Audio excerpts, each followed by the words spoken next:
সেই দিন ইমাম হুসাইন যদি বলতেন আল্লাহ আকাশ থেকে বৃষ্টি দাও, আল্লাহ বৃষ্টি দিয়ে তাকে পানির ব্যবস্থা করতেন। যদি বলতেন আল্লাহ জিব্রাইল দিয়ে তুমি হাউজে কাউসার থেকে পানি পাঠায় দাও, আল্লাহ তাই দিতেন। যদি বলতেন আল্লাহ ওই ফোরাত নদীর পানি তুমি জোয়ার বানাইয়া আমার তাবু পর্যন্ত পানি পৌঁছায় দাও, আল্লাহ তাই দিতেন। কথা বলেন ঠিক কিনা? কিন্তু তিনি চান নাই। তিনি যদি বলতেন আল্লাহ আজকে 3 দিন আমি না খাওয়া, মালিক তুমি জান্নাত থেকে খাবার পাঠাও। ঈসা নবীর মা হযরতে মারিয়াম আলাইহিস সালামের জন্য তুমি খাবার পাঠাইছো, আমার জন্য তুমি খাবার পাঠাইবা। আমি না জান্নাতি যুবকদের সর্দার, আমি না তোমার হাবিবের দৌহিত্র, এই রক্ত তো তোমার নবীর রক্তের সাথে কানেকশন লাগানো। আল্লাহ এত কষ্ট করে আমি মরতে চাই না, এত নিদারুণ যন্ত্রণা আমি নিতে চাই না। চোখের সামনে সন্তান কেন শহীদ হবে আল্লাহ? কেন আমার কলিজার টুকরা সন্তানকে আমার কোলের মধ্যে তীর মেরে আমার কোলের মধ্যে শহীদ করা হবে? কেন আল্লাহ আমার আলী আসগর পানির জন্য কাঁদবে?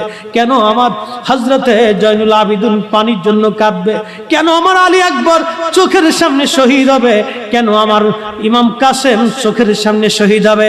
আব্বা সালামদার কেন শহীদ হবে? আমার আত্মীয় স্বজনরা কেন শহীদ হবে? আল্লাহ প্রয়োজন নাই, আমাকে সাধারণভাবে মৃত্যু আল্লাহ দিবা, আল্লাহ তাই দিতেন।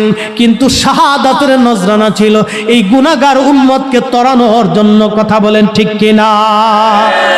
পৃথিবীর সব মাহফিল যদি বৃথা চলে যায়, এই শুহাদা কারবালার মাহফিল বৃথা যাবে না, বৃথা যাবে না, বৃথা যাবে না, বৃথা যাবে না, বৃথা যাবে না। এটা বৃথা যাবে না, বৃথা যাবে না। 1 টাকা দিলেও বৃথা যাবে না, লক্ষ কোটি টাকা দিলেও বৃথা যাবে না। এই চট্টগ্রামে ওই শহরে কোটি কোটি টাকার মালিক আছে, ওই ঢাকা শহরে কোটি কোটি টাকার মালিক আছে, বরিশাল শহরে কোটি কোটি টাকার মালিক আছে, খুলনা, রংপুর, রাজশাহী আর ময়মনসিংহ শহরে কোটি কোটি টাকার মালিক আছে। ইচ্ছা করলে প্রথম দিন থেকে 10 দিন পর্যন্ত একাধারে শুহাদায়ে কারবালা মাহফিল করে মুসলমানদেরকে ইমাম হাসান হুসাইনের জীবনী নিয়ে মুসলমানদেরকে শোনাইতে পারে। কিন্তু ওই বাবা নসিবে নাই। 1 টাকা আহলে বাইতের মহব্বতে খরচ করার সুযোগ নাই। বাংলাদেশে লক্ষ লক্ষ মসজিদ আছে, কোটি কোটি মুসলমান আছে। এই যে পবিত্র মুহররম মাস চলে গেল, কোন মসজিদে আহলে বাইতের আলোচনাই হয় নাই। কথা কন না কেন? বহু আছে, চলেন আমার দক্ষিণবঙ্গে বহু মসজিদে আহলে বাইতের আলোচনাই হইছে না।